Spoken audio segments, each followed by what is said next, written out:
नमस्कार मित्रांनो, स्वागत आहे तुमचं आपल्या YouTube चॅनलवर. पवित्र पोर्टलवर आज एक नवीन सूचना आलेली आहे. त्या सूचनेमध्ये काय सांगितण्यात आलेले आहे ते आपण या व्हिडिओमध्ये सविस्तर जाणून घेणार आहोत. पण त्याआधी आपण जर चॅनलवर नवीन आले असाल तर आपल्या चॅनलला आताच सबस्क्राईब करून घ्या. सोबतच साईडला दिलेले बेल आयकॉन ऑल वर सेट करून ठेवा, जेणेकरून येणाऱ्या व्हिडिओचे नोटिफिकेशन आपल्याला मिळत राहतील.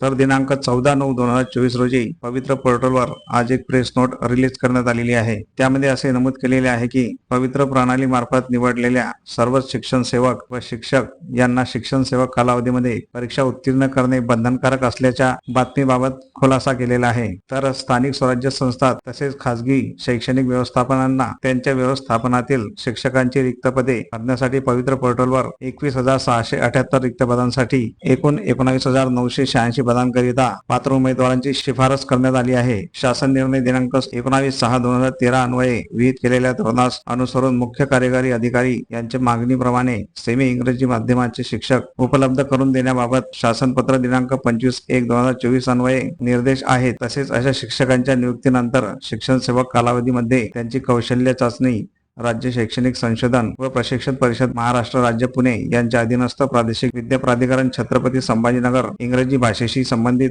तज्ञ संस्थेकडून घेण्याचे निर्देश देखील याच पत्रात देण्यात आले आहेत. सामान्य कुटुंबातील पाल्यांना जिल्हा परिषदेच्या शाळांमध्ये सुद्धा इंग्रजी माध्यमातून चांगले शिक्षण मिळावे व त्यांच्या पालकांना परवडत नसूनही इंग्रजी माध्यमाच्या खासगी शाळांवर अवलंबून राहावे लागू नये या दृष्टीने इंग्रजी विषयाची अधिक जाण असलेले शिक्षक या प्रक्रियेतून मिळवण्याच्या हेतूने ही परीक्षेची तरतूद करण्यात आलेली आहे. या संदर्भात दिनांक 30/1/2024 रोजी प्रसिद्ध करण्यात आलेल्या प्रेस नोटद्वारे स्पष्टता करण्यात आलेली असून त्यानुसार संबंधित उमेदवारांनी आपले प्राधान्यक्रम नोंदवलेले आहेत. त्यानंतर सेमी इंग्रजी माध्यमांच्या रिक्त पदांसाठी उमेदवारांनी दिलेले प्राधान्यक्रम विचारात घेऊन शिफारस करण्यात आलेली आहे. पहिल्या टप्प्यामध्ये एकूण 1288 उमेदवारांची सेमी इंग्रजी माध्यमासाठी पोर्टल मार्फत शिफारस झाली आहे. एकंदरीत पाहता ही परीक्षा केवळ वर नमूद केलेल्या उमेदवारांपुरतीच मर्यादित आहे.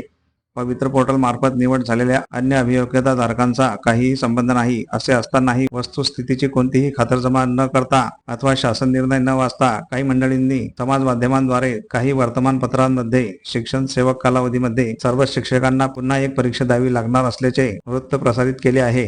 साधन व्यक्ती संदर्भात करावयाच्या कार्यवाही संदर्भात शासन स्तरावर अद्याप अंतिम निर्णय झालेला नाही. याबाबत प्रशासकीय प्रक्रिया पूर्ण झाल्यानंतर बुलेटिनद्वारे अधिकृत माहिती प्रसारित केली जाईल. शासनाकडून दिल्या जाणाऱ्या अधिकृत सूचना बुलेटिनद्वारे दिल्या जातात अथवा मंत्री कार्यालयांमार्फत दिल्या जाणाऱ्या प्रेस नोटद्वारे अथवा वार्तालापाद्वारे दिल्या जातात. त्यामुळे कोणत्याही अन्य प्रकारे प्रसारित होणाऱ्या धोरणात्मक निर्णयाची पुष्टी झाल्याशिवाय त्यावर विश्वास ठेवू नये असे आवाहन माननीय मंत्री शिक्षण यांनी केलेले आहे. तर मित्रांनो, अशा प्रकारची ही एक प्रेस नोट होती. तर हा व्हिडिओ महत्त्वपूर्ण वाटल्यास व्हिडिओला लाईक करा व आपल्या चॅनलला सबस्क्राईब करा. तर मग चला भेटूया पुढील अशाच महत्त्वपूर्ण व्हिडिओमध्ये. तोपर्यंत जय हिंद, जय महाराष्ट्र.